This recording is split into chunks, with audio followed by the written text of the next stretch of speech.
YSR pension కానుక 1వ తారీఖు నేరుగా అవ్వతాతల దగ్గరికి వెళ్ళి 3,000 రూపాయలు ఈరోజు పెన్షన్ అందిస్తున్నటువంటి ఏకైక ప్రభుత్వం జగన్మోహన్ రెడ్డి గారి ప్రభుత్వం. ఎక్కడా కూడా వివక్ష లేదు. కులం చోటల్లా, మతం చోటల్లా, ప్రాంతం చోటల్లా, రాజకీయాల చోటల్లా అర్హతే ప్రామాణికంగా 66 లక్షల మందికి పెన్షన్ అందిస్తున్నటువంటి ఏకైక ప్రభుత్వం జగన్మోహన్ రెడ్డి గారి ప్రభుత్వం.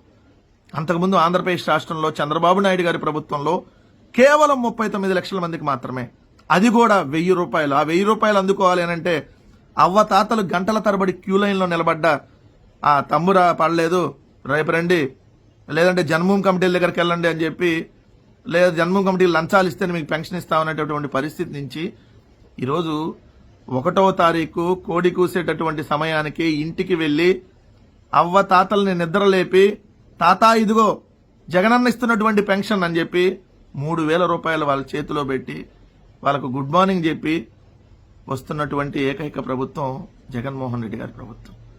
అక్షరాల 66,34,000 మందికి నెలకి 1,868 కోట్ల రూపాయలు కేవలం పెన్షన్ల రూపంలో జగన్మోహన్ రెడ్డి గారి ప్రభుత్వం ఏదైతే అవ్వతాతలకి, వికలాంగులకి వీళ్ళందరికీ అందిస్తూ ఉంది. అంతకుముందు 400 కోట్లు నెలకి, ఇప్పుడు 2,000 కోట్లు. చంద్రబాబు నాయుడు ప్రభుత్వంలో 400 కోట్లు, ఈరోజు 5 రెట్లు పెరిగి 2,000 కోట్ల రూపాయల నెల పెన్షన్. ఇప్పటి వరకు 55 నెలల్లో పెన్షన్ల మీద రాష్ట్ర ప్రభుత్వం ఖర్చు పెట్టింది అక్షరాల 83,526 కోట్ల రూపాయలు. చెప్పాడంతే చేస్తాడంతే. ఇది కదా జనం ప్రభుత్వం. జనం ప్రభుత్వం, జగనన్న ప్రభుత్వం. అందుకనే మళ్ళీ మన ఓటు జగన్మోహన్ రెడ్డి గారికి. జై జగన్, జై హో వైఎస్ఆర్ కాంగ్రెస్ పార్టీ.